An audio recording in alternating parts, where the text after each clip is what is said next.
Tasakaal on vahel kõige võimsamalt paigas tasakaalutuses. Ühes nurgas tume sein, teises lõputu ruum, tühjus, mille lõppu me ei tea ega näe.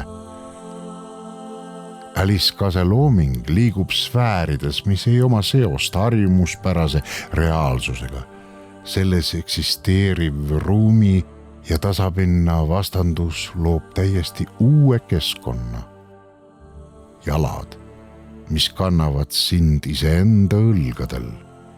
Jõud, mis viib edasi vaid läbi mõeldamatu. Hall, beež ja valge ning täiuslikkuses pole enam midagi rohkemat vaja.